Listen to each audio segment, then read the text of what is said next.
Well, good morning, everyone. I'm in a small country, and I come from a small country, and so do the two previous speakers. One from Switzerland, the other one from Israel, and I come from Scotland. And I think there's a little message there. We, in these small countries, and I want to link Singapore into this, usually have good educational systems. And this helps, I think, in the whole business of creativity and discovery. But the story I want to take up this morning is one I've never told in this kind of way. And it's built on the fact that I was fortunate enough to, as a postdoctoral fellow, I went to Canada from Edinburgh on the 1st of March 1967, only to find out that my mentor at Queen's University was going to go to Brazil for a whole year. There's no email. We were out of contact. And so I had this marvelous opportunity to do my own thing. And it was only after recalling that my professor at Edinburgh had said when I left, whatever you do, Stoddart, tackle a big problem. Now, as I flew across the Atlantic for the first time in my life, I'm wondering, what does he mean by a big problem?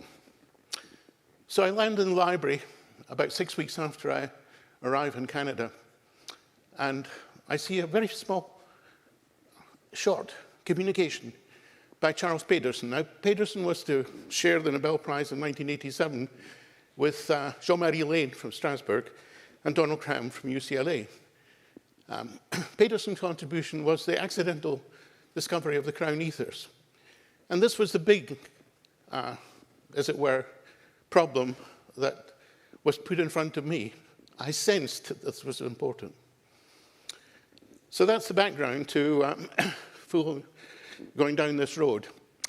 The other thing I want to share with you is the diversity that has characterized my own research group over a 50-year period.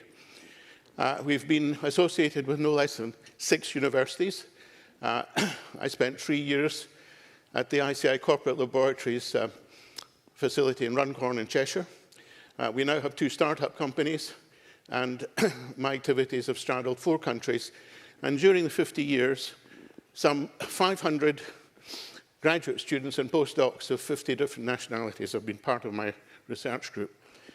And I have found by using this experiment that I was gifted with when my postdoc mentor went off to Brazil, leaving me to do my own thing, is actually incredibly good at creating inventions and bringing about discoveries. So before I go on a story that will embrace about 20 of my graduate students and postdocs, and the only thing I've got to, sadly, I think, feel a little ashamed about is they're all men. Forgive me that. But let's look at it. To achieve something that is impactful in contemporary science and to be singled out as a scientist who leaves their mark on science and ultimately on technologies, you need to become recognized widely as having done your own thing.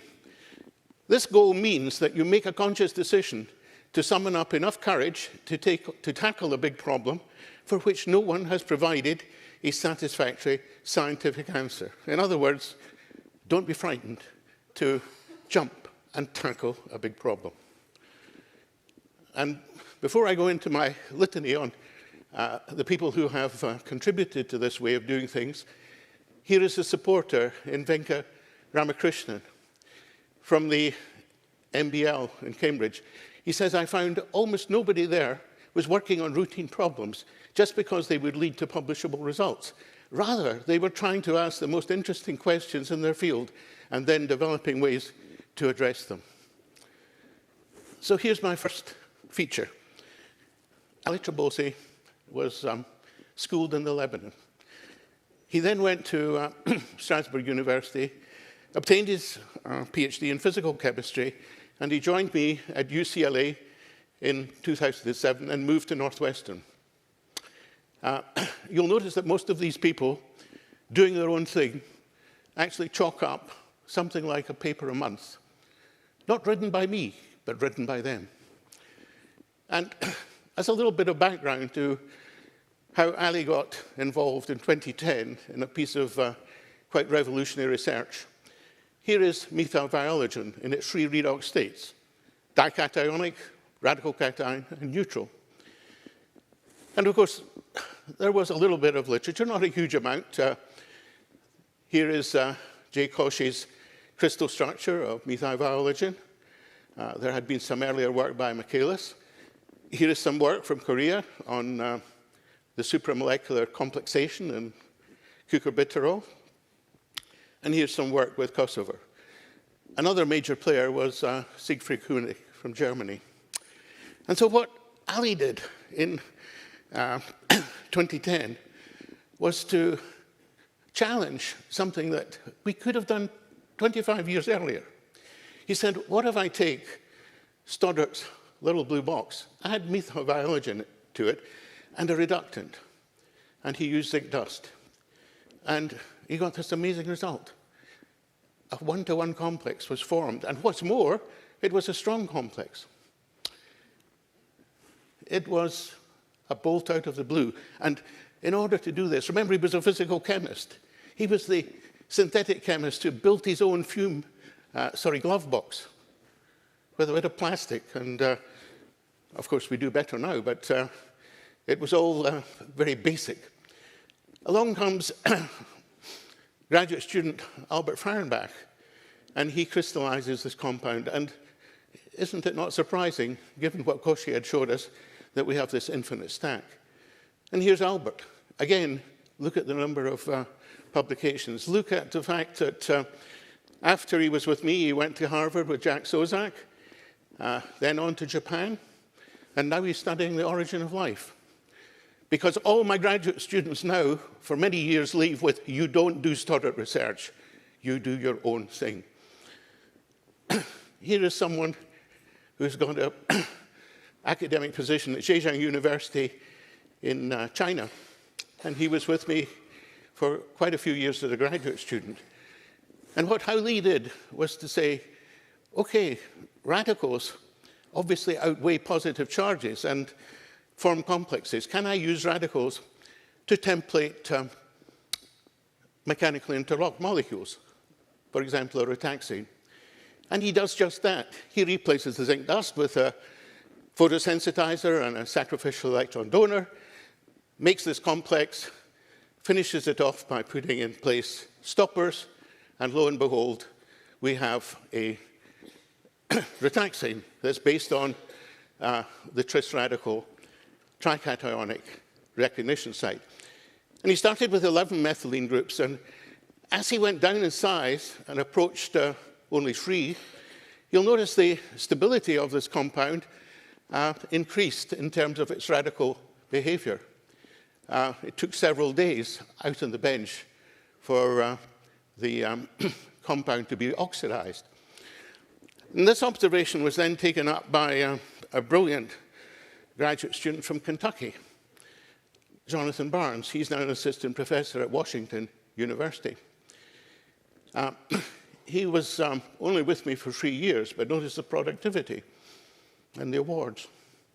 And what Jonathan said was, let's do the impossible. The Stoddart group's been working with the little blue box for 25 years. Have they ever thought of catenating the two of them? No, because who the hell would think of putting 4 positive charges around another 4 positive charges to give 8? Coulomb would say, you can't do it. However, on the basis of what I've told you already, what Jonathan did was to take this acyclic species, form the tris radical tricationic complex, add bipyridine. This yield is much better now in repeat experiments. Go through this intermediate, and then he found that it stopped at a septacation monoradical. And he had discovered one of the few persistent organic radicals. He took that and pushed it further, oxidized it to the fully charged octacation, and recorded the NMR spectrum.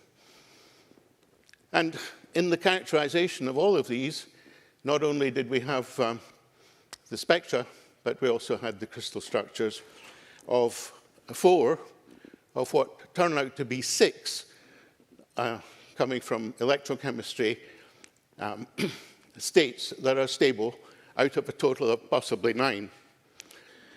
So that was work that got published in Science. And about the same time, we had Marco Fresconi come from the University of Padua. And again, notice the productivity from this amazing Italian. So he said quite simply, and I'm just picking out little snippets. These are about 5%, maybe 2% of what these people achieved during their graduate work or their postdoctoral work. And he said, well, let's just take the blue box on a journey of reduction through to the neutral compound here via the bis radical cation. And he did this in a controlled manner using not just zinc dust, but cobaltocene as a reductant. Obtained these crystal structures and showed what we more or less expected, that we go from aromaticity to loss of aromaticity completely over here. This acts like a polyene. And so what was discovered here was that there's a dramatic change in the binding depending on the redox state. Here, more recently, is Yuping Wang. He's now at MIT, carrying out his postdoctoral work. I just give you one very clever example from Yuping, and that is he decided not to use zinc dust in this reduction process, but copper dust. And in so doing, generate copper-1, which is a catalyst for the Sharpless-style click reaction that forms triazoles from azides and alkynes, and showed that he could make a couple of catenanes extremely efficiently by this sort of knock-on effect of oxidation using the then oxidant to be a catalyst.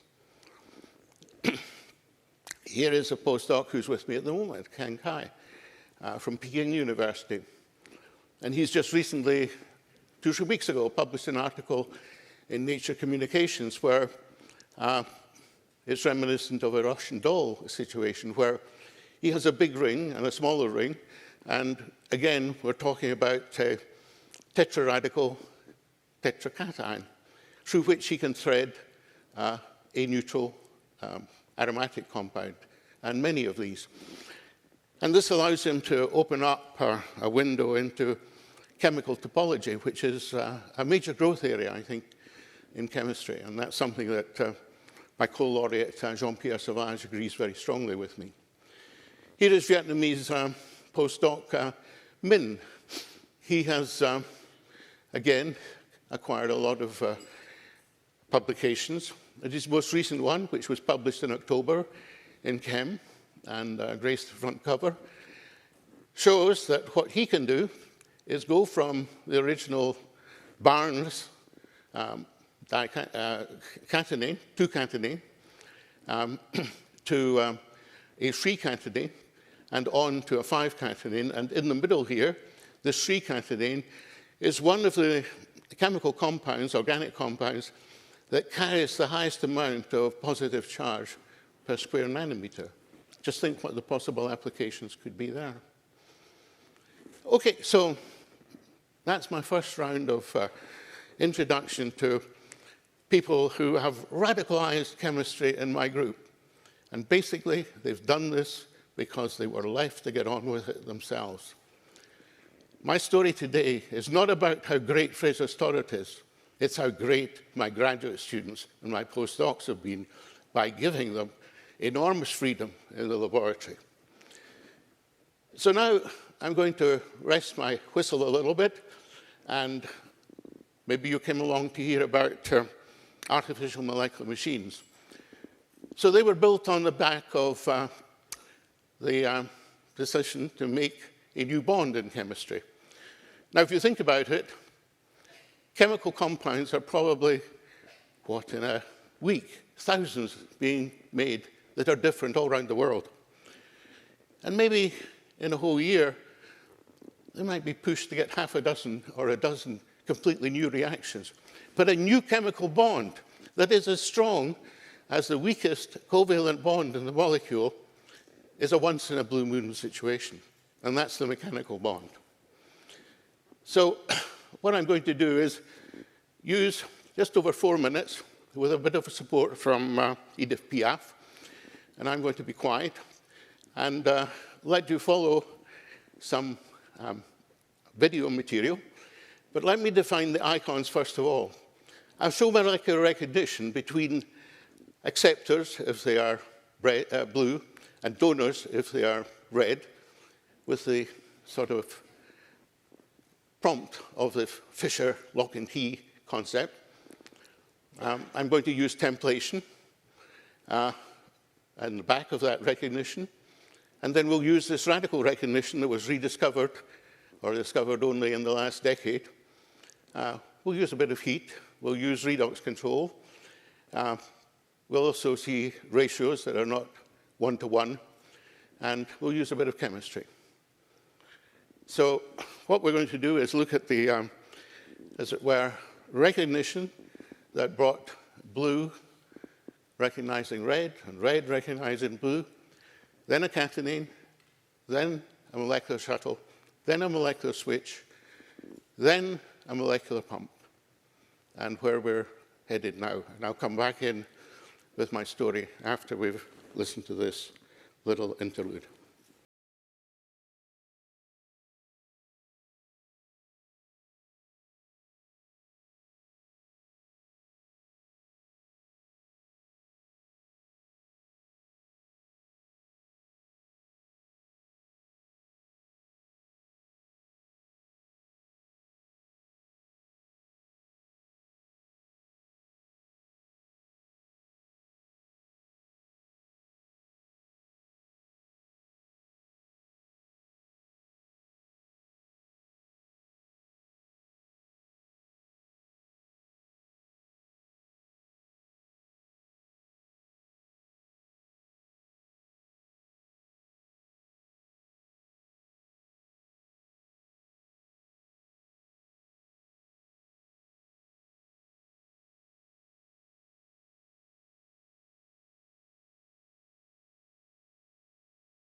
Okay, so that 4.4 minutes or so summarizes about 35 years of research and hundreds of graduate students and postdocs.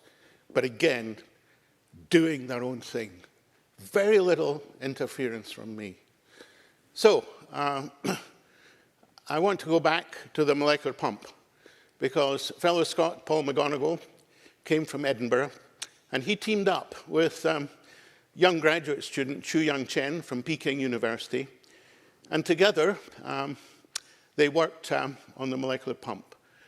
Paul is now at the University of Durham as a lecturer, and Chu-Young Chen is at Xishan University as of the last few months as an assistant professor. And so just to remind you from this movie here that we have a positively charged end and a neutral end. This is a genuine stopper. We're showing now that this is a molecular machine because we're doing work. We're bringing these positively charged rings and we're collecting them on this collecting chain here. And if we go through another cycle here, you'll see how subtle the design was by Paul and Chu-Young, because we use radical templation to bring this ring on over this pseudo-stopper. Here is a speed bump. Now that oxidation has occurred, we need heat to get it over. And when the second one is coming on, this guy wants to come back, but he can't because of the speed bump. This is elegance in design. This is elegance that is an equal with the design of a drug. And if I tell you that Chu-Young probably made 30 or 40 different structures to demonstrate this particular mechanism. And one of them, the most successful, is up here, the chemical constitution. And I just show a little data here in the form of an NMR spectrum. So here is the dumbbell itself with some signals signaled out. After a cycle of treatment with a reductant and an oxidant for 10 minutes, things have changed dramatically. And what hasn't happened is that this ring has made its way in large numbers onto the collecting chain. We can see it starting, but we have to be patient at 42 degrees centigrade to wait for all of these rings that are sitting there to get over onto the collecting chain. And the interesting thing is we can repeat the process, and the timings are very, very similar. And these timings are very similar because we're doing chemistry away from equilibrium. And what we were to find out from just doing the physical organic chemistry was the barrier for putting on the first ring here after the redox process was, to all intents and purposes, the same when we put on the second ring. So the message is, if there's one ring on here, it doesn't stop the second ring coming on, which is encouraging. And then along came a brilliant Italian postdoc from Padua, so much so that he lifted the All-Italy Prize for his PhD. He's now in Switzerland at the EPFL, Christian Pizzato. And what he did was to say, well, waiting for an hour and a half is a bit too much. Let's see if we can speed it up. So he did a little bit of judicious tinkering. He removed the methylene group and he changed the site of these methyl groups. And he went through the whole process. And now you'll see he's doing it at room temperature. But if we extrapolate up to 40 degrees, then this whole process can be done in minutes. The other thing that, again, Christian brought to the lab, not me, Christian, was to say, let's get rid of the chemicals. Let's do it with electricity. So he built his own electrochemical cell, and using the principle of coulometry, was able to move on, and he made a joule pump here. This reads the same from left to right as right to left. In the middle here, there's a lot of atoms because of these brackets. I think there's something like 18 methylene groups. There's a couple of charge groups there. And he used this as a joule pump so that he could pump rings on from the right-hand side and the left-hand side using his electrochemical setup. And by working at minus 700 millivolts, pausing, and then working at 1.4 millivolts, he was able to bring on 2 rings and beautifully characterize this compound. He was able to repeat that process and bring on another 2 rings, and now he has what we would call a 5-rataxane. Very, very efficient. So this then sets the scene for going even further beyond this situation of 3 and 5 rataxanes. And after Christian left us, Yun Chi, who came from Carnegie Mellon, where he got his PhD, and is with me at the moment, what he is trying to do is to genuinely pump rings onto simple polymers like polystyrene or polyethylene glycol. So this is PEG with a number average molecular weight shown there of about 50 repeat units. And what he's been able to do chemically is bring on 2, 4, 6, therefore 3, 5, 7 rataxanes have been made very easily. And he's at least up to 13. And most of this can be characterized simply by NMR, although we do look for other techniques to back up that characterization. And not satisfied with using chemicals, he's also using the electrochemical method, and he's on his way up to 5-rataxane. And so I hope that I've convinced you that this, as it were, act of courage by Ali Trabosi in 2010, stepping out of the box, or putting it another way, making his own little box of an inert atmosphere, and showing that he could use radicals for the first time in this area of supramolecular chemistry, and the implications that this has for ultimately driving machinery has no limits. So radicals open many doors. It's a way of establishing strong and directional homophilic recognition, for producing strong supramolecular complexes, templating the synthesis of mechanically interlocked molecules, be they catenanes or rataxanes, that otherwise cannot be made, obtaining air-stable, persistent organic radicals, like the one that Jonathan got, providing access to N-catenanes, or what we call polycatenanes, with multiple positive charges. That was Min's work. Making MIMs with large coulombic repulsions, also his work. Introducing large expansions and contractions into polyviologens, which I didn't talk about, but is possible. And synthesizing efficient molecular pumps. And this is the one that is the holy grail in the whole business, a very simple one-step synthesis to a genuine polycatenane. That synthesis is still waiting to be pulled off in a simple way. So this is the radical school. I don't give credit to myself for founding it. It was Ali. And then he's joined by all of these people. I haven't talked about everybody. There wasn't time to. But I've talked about the contributions of most of these people. And so looking back at the development through the design and synthesis of artificial molecular machines, which was honored by the Chemistry Nobel Committee in 2016, our contribution, I could go back to 1970, but we'll be realistic and go back to 91. And you'll notice that there's been players from Italy, China, the Lebanon, Italy again, and so it goes on. Very diverse. That took us from a shuttle to a switch to a machine. Now in the background, and this is even more amazing, one of my graduate students finds time to write a tome. 750 pages are basically his writing, and what is more, his illustrating of this book. Maybe I wrote 50 pages at the most.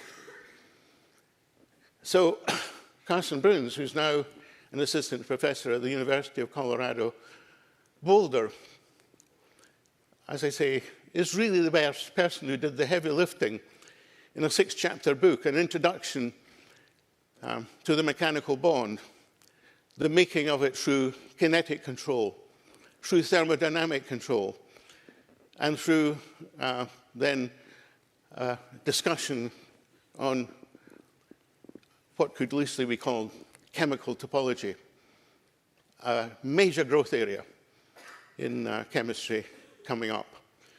And also, the mechanical bond revolutionizes stereochemistry. Out of the window goes the need to rely on stereogenic centers. We can rely on axes. We can rely on planes of chirality and on helical chirality. The last chapter, no guessing, is about molecular switches and machines. So that's thanks to Carson. Now moving to what I do post-Nobel, I'm hardly ever in Evanston. I traveled 365,000 air miles last year. I'm traveling at the rate of 1,000 air miles a day, or even 40 miles an hour, even when I'm sleeping. Think of it. Okay? So what has happened? Well, a graduate student from former times, a fellow Scot, driven by something called Brexit, has left St Andrews and come, and he has established in my laboratory, not as a slave to me, but to do his own independent research in system chemistry. We're not going to publish joint papers. He's getting the resource to spread his wings. Also, in Tangent from 2014, when I joined forces with Jay Siegel, who bravely left the University of Zurich and took up a post that is now Dean of Science, Pharmaceutical Science at Tangent University. Again, would I establish a laboratory? Yes. But I don't have students there. I don't have postdocs there. What I have are assistant professors. And here's Mark Olson from Texas, one of these people. I call the two of them the Tangent Tigers, because the other one from Taiwan is Andrew Su.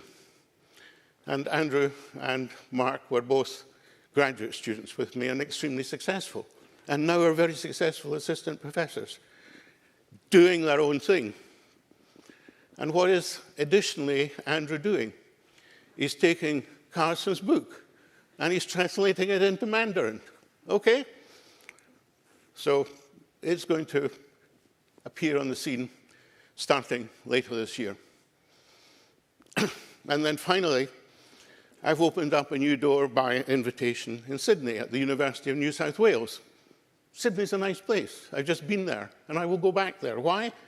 Who the hell would want to go to Chicago at this time of year? It's 15 degrees Fahrenheit, and there's white stuff, I'm told, that's about that high. Well, not nice. So here we are on the campus of the University of New South Wales. And here's the building, as it was a few months ago, where our new laboratory is going to be. But even before the laboratory is in place, Korean Dongjun Kim has arrived in September as an assistant professor, and he's already published in Nature Energy a paper that has received wide acclaim, where he replaces lithium with aluminium in a battery, bringing low cost to the anode, higher safety to the electrolyte, and larger capacity to the cathode. And finally, now here he is, the other Aussie professor is the second person I introduced you to. You know, Albert's passion is to study the origin of life. He wouldn't stand a cat's chance in hell of being even appointed to assistant professorship in the United States. A committee would say, how are you going to fund your research? I can step in and say, Albert, come to Australia, and we'll provide you with a starting off point to follow your passion and study the origin of life.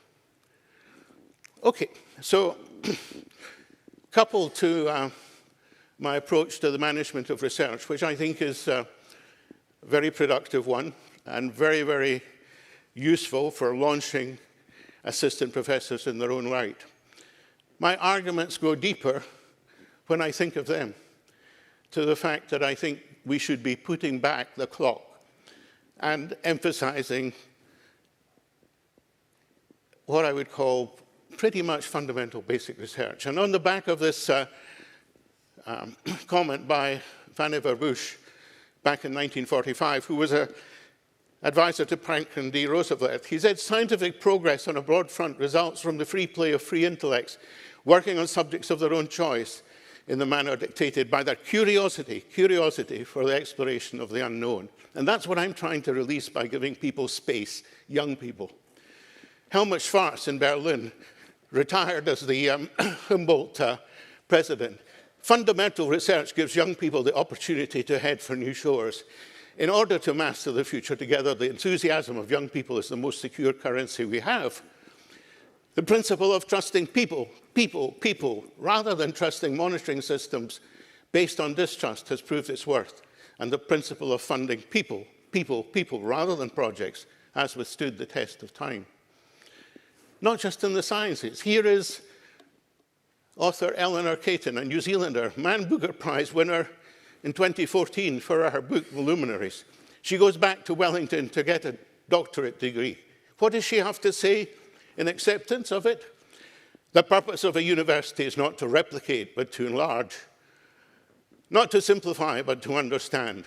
Not to reflect or serve the world in which we live, but to enrich it through the creation and exploration of an infinity of possible other worlds.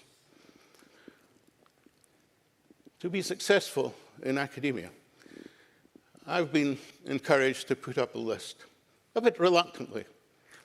But you'll see that these principles follow my teaching method, which I think has been quite revolutionary. To put teaching students before research, to let students take ownership of their research, to put your students before yourself, to support your students through thick and thin, to identify a line of research that is receiving little attention, to recognize that progress in research will be slow, to be able to appreciate the significance of a discovery, so important, to find out how to manage it, and to employ best practice in writing grants and scientific papers and set very high standards in presentations, both oral and written. And you need good health, the strength of a horse. You need to take a hell of a lot of criticism if you're doing something new, the height of an elephant. And once you're onto something, work at it quite hard, the work ethic of a honeybee. And just to go a little bit further, to be successful in life, and this is a bit arrogant of me, I think, treat people how you would expect to be treated yourself. Be respectful towards people younger than yourself. And a lot of this is because when I went into life as an assistant professor, the professors treated me despicably, so bad that I almost had left academic life. It was bullying morning, noon, and night. And so a lot of what I'm telling you is an emotional response to the hell I went through in my first 10 years at Sheffield. Treat people from different ethnic and cultural backgrounds the same. Think before opening your mouth. Realize we live in a village. Don't speak ill of other people. Be more ready to give than to receive. Be supportive towards those around you. Be ready, willing, and able to give praise, and work out how to turn bad things into good things. The secret of success is the capacity to survive failure. Here's some remarks from co-laureate Jean-Pierre Sauvage, who's not yet made it here. He stresses the importance of novelty over everything else, and interacting with other scientists within your own research group and outside. Absolutely essential. Trust young scientists. Jumping from a field which is very familiar to you to another field can be extremely beneficial. And don't ask yourself whether you're good enough to tackle a big problem. Just do it. And encounters, that is, collaborations, are often determining. Finally, how to be cool. Thanks to Warren Buffett. Saying thank you. Apologizing when wrong. Showing up on time. Being nice to strangers. Listening without interrupting.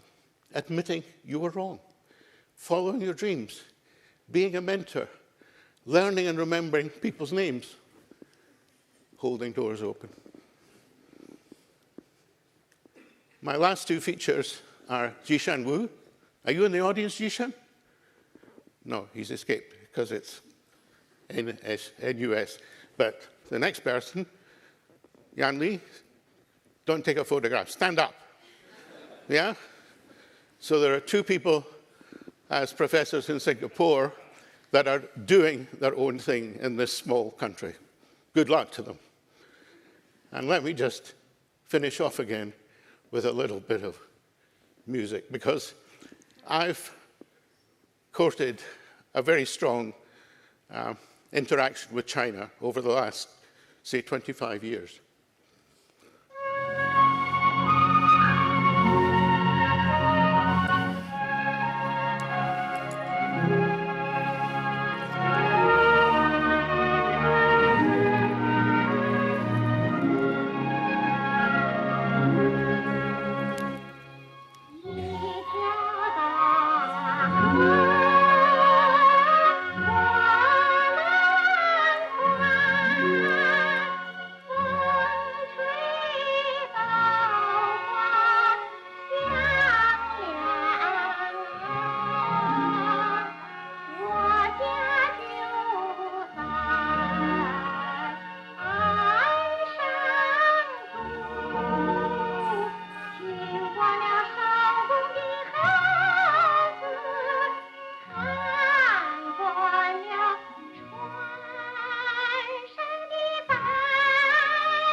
Thank you.